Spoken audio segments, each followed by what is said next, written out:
드디어 이스라엘 백성들은 출애굽을 했고 하나님 인도 가운데 가나안 땅이 저 멀리 보이는 곳까지 왔습니다. 남부 가나안에 도착을 했습니다. 하나님 도움으로 호르마라고 하는 곳에서 대승을 했습니다. 신납니다. 하나님의 도움으로 이겼습니다. 그런데 인생이라고 하는 것은 그렇게 만만한 것이 아닙니다. 늘 이기는 게 아니고 때로는 또 패배를 할 때도 있습니다.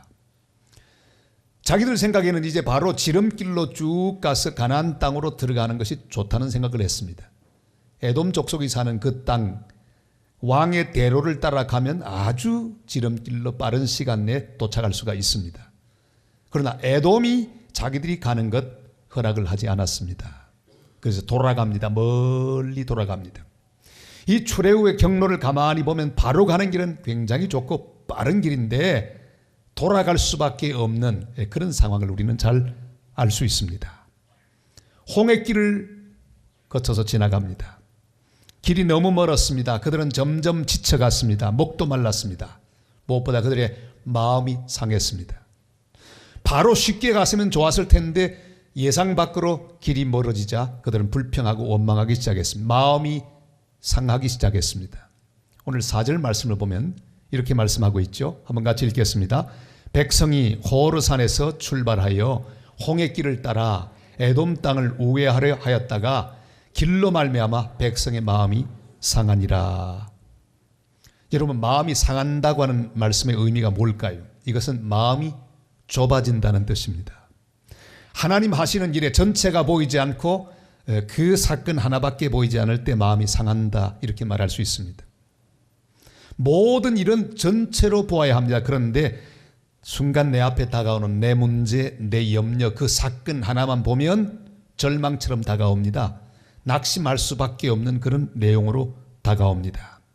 그들은 지금 눈앞에 돌아가는 긴 광야길이 보였습니다. 홍해길이 보였습니다. 너무나 마음이 상했습니다.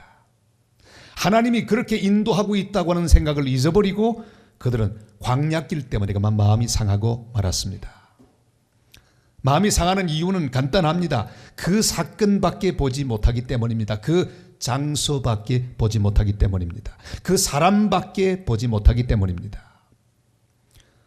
우리 지난 1년을 쭉 돌아보면 마음이 상할 때가 참 많았습니다. 여러 가지 사건 때문에 마음이 상했습니다. 사람들 때문에 마음이 상했습니다. 돌아보면 왜 마음이 상했을까? 우리는 그 이유를 찾을 수 있습니다. 하나님을 보지 못하고 전체를 보지 못하며 그 사건 하나만 보고 사람 하나만 쳐다보았을 때 우리 마음이 상했다 하는 사실을 알 수 있습니다. 여러분, 돌아가는 길이지만 더 귀한 것으로 채우실 하나님의 사랑, 하나님의 하실 일 전체를 바라보면 속상할 게 하나도 없어요. 그러나 그것만 보면 속상할 것밖에는 없습니다. 사람은 마음이 상할 때 별의별 말 다 하게 됩니다. 길이 멀다고 불평합니다. 이스라엘 백성들은 필요한 것이 부족하다고 하나님 앞에 불평합니다. 물이 없고 음식이 없다고 불평합니다. 자, 그건 괜찮아요. 더 결정적인 불평이 있습니다. 그것은 하나님이 계속해서 내려주셨던 맛과 영양과 모든 수량을 다 고려하셔서 주셨던 가장 완벽한 음식인 만나. 그 만나를 아주 과소평가하며 이렇게 말합니다. 이 하찮은 음식이라고 말하고 있습니다. 하나님은 아주 하찮은 음식, 먹기 아주 지겨운 음식을 계속 주셨는데 이젠 더 못 먹겠다고 하는 그런 불평을 그들이 하고 있습니다. 우리 5절 말씀을 한번 같이 보실까요? 다 같이요. 백성이 하나님과 모세를 향하여 원망하되 어찌하여 우리를 애굽에서 인도해 내어 이 광야에서 죽게 하는가? 이곳에는 먹을 것도 없고 물도 없도다. 우리 마음이 이 하찮은 음식을 싫어하노라 하매. 이 하찮은 음식, 하나님이 얼마나 모든 것을 다 고려하여 주셨는데 백성은 그것을 아주 우습게 보았습니다. 하나님이 주신 가장 귀한 만나를 하찮게 여겼습니다. 왜냐하면 그것을 싫어했기 때문입니다. 여러분, 여기 싫어한다는 의미가 뭘까요? 싫어한다는 뜻은 지겨워하고 질색해서 끊어버린다는 의미입니다. 계속해서 먹는 그 음식이 이제는 지겨워졌다.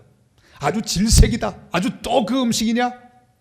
아유 지겨워. 이젠 안 먹겠다. 그런 뜻이 있습니다. 여러분, 하나님이 주시는 날마다 베푸시는 평범한 것들에 대하여 우리는 질색에서는 곤란합니다. 하나님이 매일매일 베푸시는 일상의 축복이 있습니다. 그것이 우리에게는 아주 하찮은 것으로 보일 때가 있습니다. 하나님이 주시는 일상의 반복, 늘 되풀이되는 그 일, 하나님이 늘 동일하게 허락하시는 은혜를 우리가 과소평가해서는 곤란합니다. 가정이 주는 평범한 행복이 지겨워지면 곤란합니다. 매일매일 주님께로부터 받는 은혜를 우리가 지겨워하면 곤란합니다. 오늘도 주님의 날이 되었고 우리는 아주 건강하게 걸어서 주님 교회까지 올라와서 예배를 드리고 있습니다. 평범한 나날이 주는 엄청난 축복을 우리는 잊지 말아야 합니다. 하나님이 주시는 평범한 일상의 은혜를 하찮은 것으로 여기면 곤란합니다. 올해도 우리는 수많은 은혜를 누렸습니다. 그런데 이 일상에 반복되는 일들, 평범하게 보이는 것들은 절대로 평범한 행복이 아닙니다.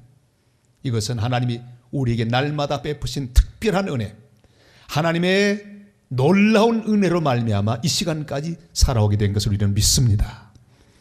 여러분, 왜 마음이 상하셨습니까? 길이 내 생각대로 풀리지 못해서 마음이 상한 적이 있었습니다. 예상치 못한 복병을 만나서 마음을 상하게 하신 분들이 계십니까? 모자라는 그 무엇 때문에 마음이 상하셨습니까? 어떤 사람 때문에 마음이 상하셨습니까? 네, 여러분, 마음이 상하더라도 하나님을 향하여 원망하거나 불평하시면 곤란합니다. 좁은 마음으로 보면 마음이 상하고 좁은 마음으로 보면 불평이 나올 수밖에 없습니다. 그러나 하나님이 하시는 일을 큰 눈으로 바라보아야 합니다. 전체를 보아야 합니다. 남미 선교의 선구자라 불리는 한 사람이 있습니다. 알렌 가드너, 바로 이분입니다. 이분은 해군 대위 출신이기도 하고요. 또 남미 남쪽, 칠레 남쪽에 있는 여러 섬들에 가서 복음을 전했던 선교사이기도 합니다. 그는 픽톤이라고 하는 섬에서 정말 복음을 전했는데 추위와 굶주림 가운데 결국은 그가 죽었습니다. 얼마나 괴로웠겠습니까? 얼마나 고독했겠습니까? 죽은 지 얼마 된 다음에 그의 시체가 발견이 되었습니다. 시신을 수습하는데 그의 일기장이 나왔습니다. 그 일기장에는 이렇게 기록이 되어 있었습니다. 나는 하나님이 어찌나 좋으신 분이신지 날마다 감격하고 있다 그랬습니다. 여러분, 참 놀라운 글입니다. 그는 배가 고픈 가운데도 하나님의 은혜에 대하여 생각하고 감격했습니다. 막 온몸이 얼어붙어 오는 그런 가운데도 하나님을 바라보면서 그는 감격했습니다. 하나님이 얼마나 좋은 분이신지 마지막 순간까지 느끼고 또 느끼다가 결국은 그 좋으신 하나님 품에 안겼습니다. 그는 하나님이 하실 일을 믿었습니다. 그의 인생은 거기서 끝이 났지만은 하나님을 바라볼 때 큰 그림이 보였습니다. 자기 한 사람의 죽음이 앞으로 하나님이 행하실 놀라운 일에 쓰임받게 될 것을 그는 확신하며 기쁨으로 죽어갔습니다. 과연 알렌 가디네의 죽음으로 말미암아 선교회가 조직이 되었습니다. 수많은 선교사들이 줄을 이어서 남미를 향해 복음을 전하러 갔습니다. 여러분, 그 한 사람만 보면 고통스럽지만 전체로 볼 때 절대로 그것은 고통이 아닙니다. 하나님이 하시는 모든 것을 바라볼 수 있어야 합니다. 마음이 상하시지 마시기를 바랍니다. 마음을 넓힐 수 있기를 바랍니다. 지나간 1년 동안의 사건 하나하나에 눈을 고정하지 말고 전체를 바라보시고 그 모든 일들을 통해서 앞으로 이루어 나가실 하나님의 위대한 일들을 바라보고 주님 앞에 감사를 드리고 영광을 돌리는 복된 믿음의 성도들 다 되시기를 주님의 이름으로 축원합니다. 이 백성들이 막 원망하고 불평하고 있는 동안에 우리 하나님 마음이 어떠셨을까요? 아니, 다른 것도 원망해도 괜찮은데 하나님이 그렇게 은혜로 베푸는 매일매일 주시는 만나를 바라보고 이 하찮은 음식이라고, 그 말은 다시 말하면 하나님이 하찮은 존재라, 그런 말 아니겠습니까? 그 불평과 원망을 듣는 우리 하나님의 마음 얼마나 섭섭하시고 얼마나 상하셨을까요? 하나님의 정한 길에 대해 원망하는 것은 하나님에 대하여 원망하는 것입니다. 하나님이 날마다 주시는 만나에 대하여 하찮은 음식이라고 여기고 지겨워하고 질색하는 것은 하나님에 대한 모욕입니다. 하나님이 나에게 주시는 것은 하찮은 것 하나도 없습니다. 우리 하나님은 지난 1년 동안에도 가장 좋은 것으로 우리에게 주셨습니다. 한번 같이 할까요? 지난 1년 동안 하나님은 나에게 가장 귀한 것을 주셨다. 믿으시는 분은 아멘. 가장 좋은 걸 주셨어요. 가장 좋은 길로 인도하셨습니다. 가장 좋은 사람을 만나게 하셨습니다. 지금 이렇게 마무리되는 이 일은 가장 좋은 방법으로 마무리하신 하나님의 은혜입니다. 주님이 주신 것은 최고입니다. 왜냐하면 하나님 우리를 사랑하는 최고의 아버지이시기 때문입니다. 불평하지 마시기를 바랍니다. 불평하면 불뱀을 부를 수밖에 없습니다. 6절이 이렇게 말씀하죠. 우리 다 같이 읽습니다.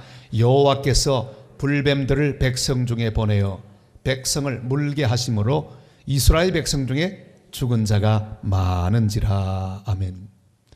불뱀은 맹독성 독사입니다.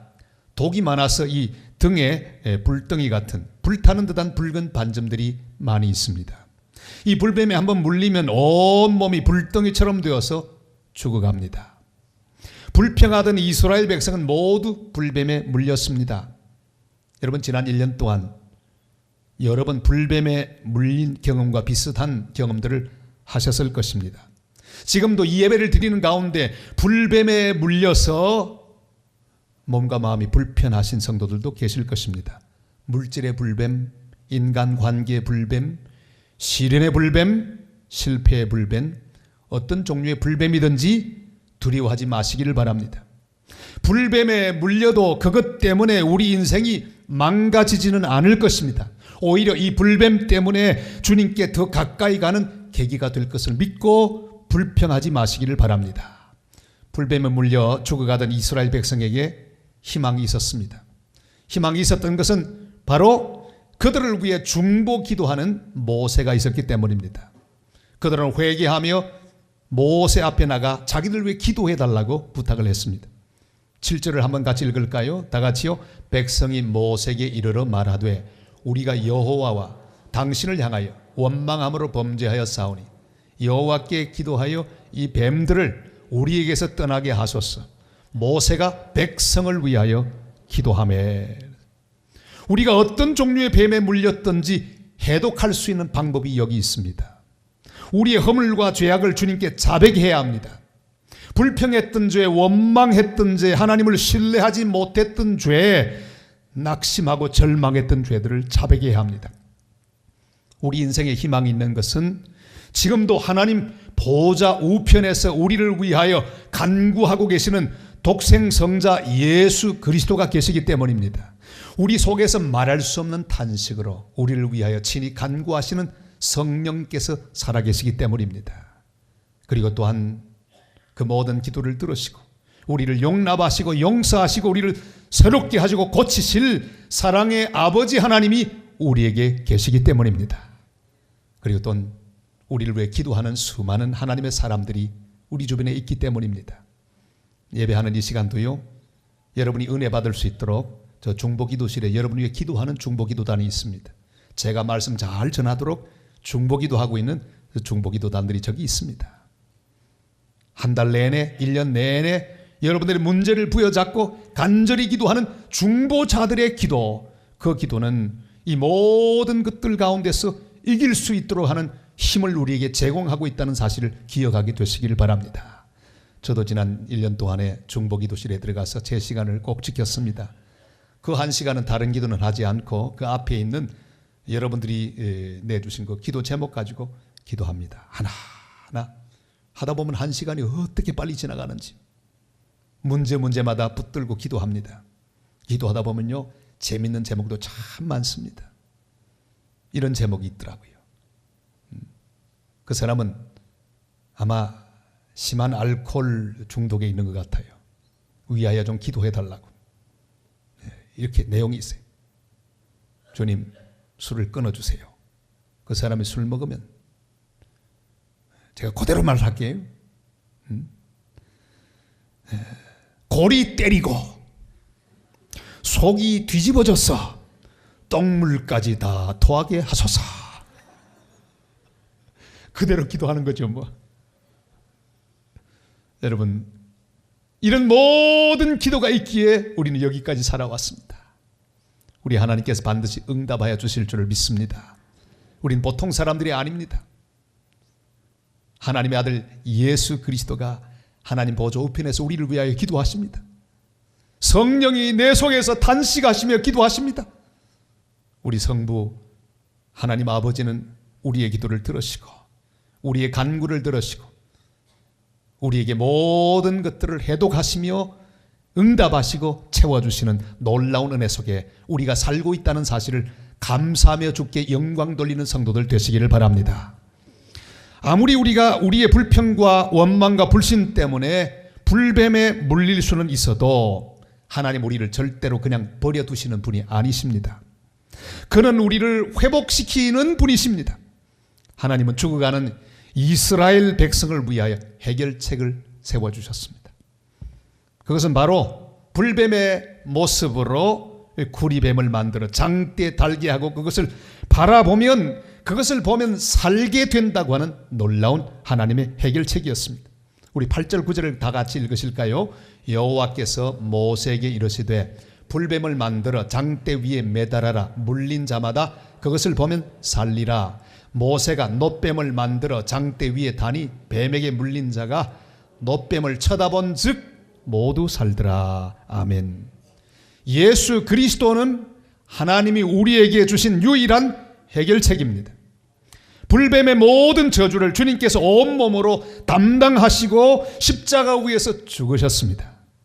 내가 지금 어떤 상태에 있든지 어떤 장소에 있든지 십자가에 달린 예수 그리스도를 바라볼 수 있기를 바랍니다.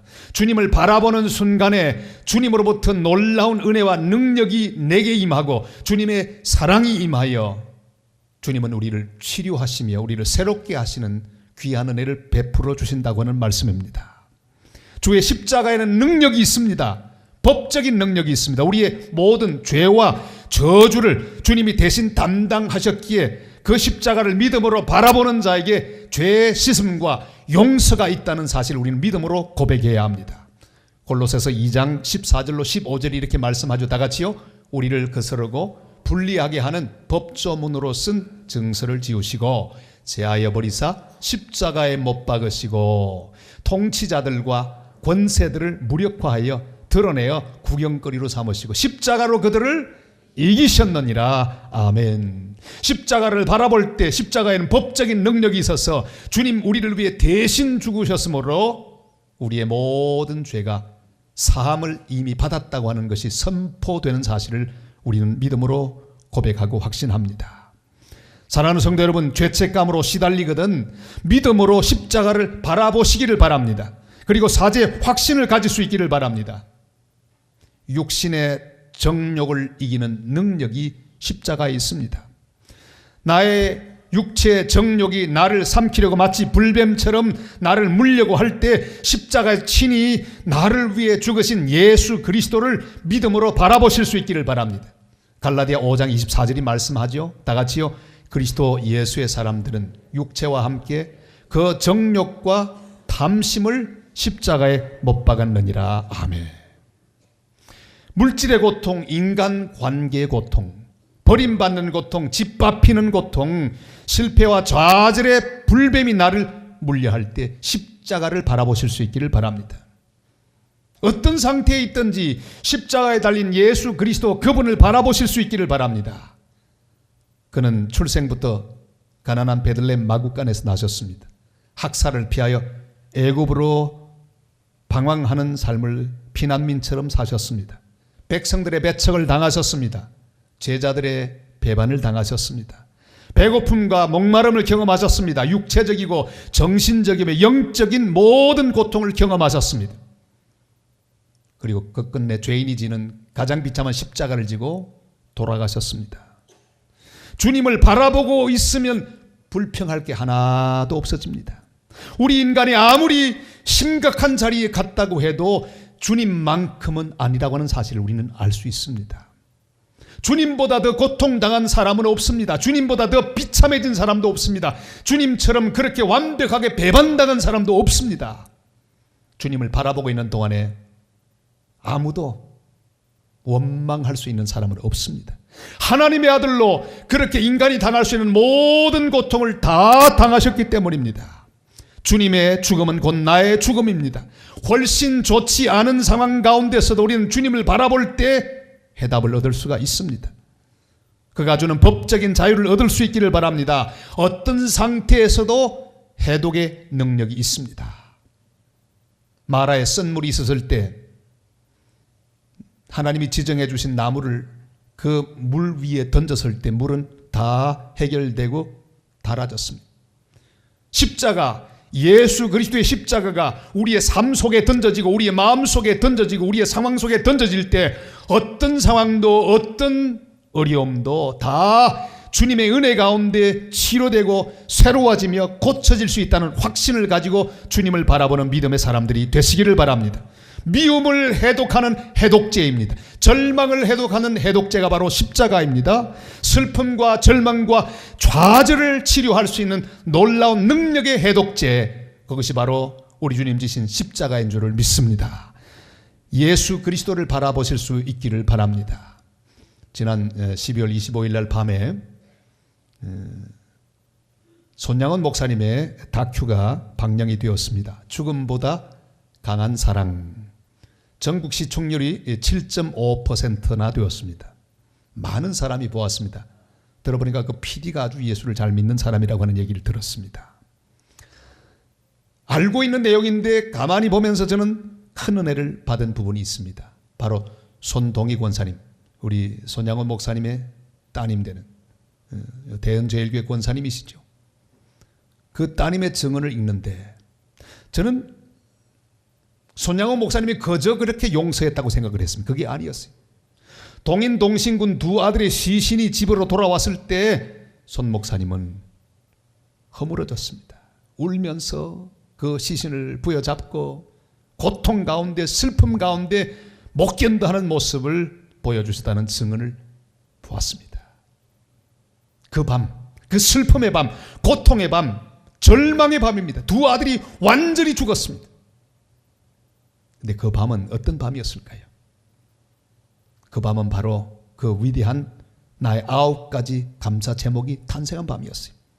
그는 슬픔의 불뱀에 물리지 않았습니다. 절망의 뱀에 물리지 않았습니다. 그 엄청난 상황 가운데 주님을 바라보았습니다. 주님을 바라보는데 우리 하나님이 뭐라고 말씀하셨을까요? 그래, 나도 내 하나밖에 없는 아들 잃어버렸다. 십자가의 주님을 바라보는 동안에 그의 마음속에 있는 모든 슬픔이 치료되고 고통이 치료되고 절망이 치료되었습니다. 그리고 그 다음날 있는 장례식에 그는 나가서 답사를 합니다. 9가지 감사 제목. 나 같은 혈통에서 순교자 나왔으니 감사. 허다한 성도 중에 하필 나에게 이런 법에 맡겨주셔서 감사. 3남 3녀 중에 가장 귀한 두 아들 드리게 해주셔서 감사. 한 아들도 귀한데 두 아들 바치게 하시니 감사. 예수 믿다가 누워 죽는 것도 복인데 전도하다 총살 당했으니 감사. 미국 유학 가려고 했는데 미국보다 더 좋은 천국 가게 하셨으니 감사. 내 아들 총살한 원수를 회개시켜 내 아들로 삼고자 하는 사랑의 마음 주신 것 감사. 내 아들 순교로 수많은 사람들 천국의 아들들 생길 것이니 감사. 9번째가 이 모든 것을 포함할 수 있는 놀라운 감사입니다. 이 같은 역경 속에서도 하나님의 사랑을 찾는 기쁜 마음, 여유 있는 마음을 주시니 감사합니다. 사랑하는 성도 여러분, 지난 1년 동안 얼마나 마음이 상하셨습니까? 내 계획대로 안 되고 부족하고 모든 것이 힘들어 넘어지고 또한 자빠지기도 하셨을 것입니다. 그러나 원망하고 불평하면 하나님 기뻐하지 않으십니다. 어떤 불뱀에 물리셨습니까?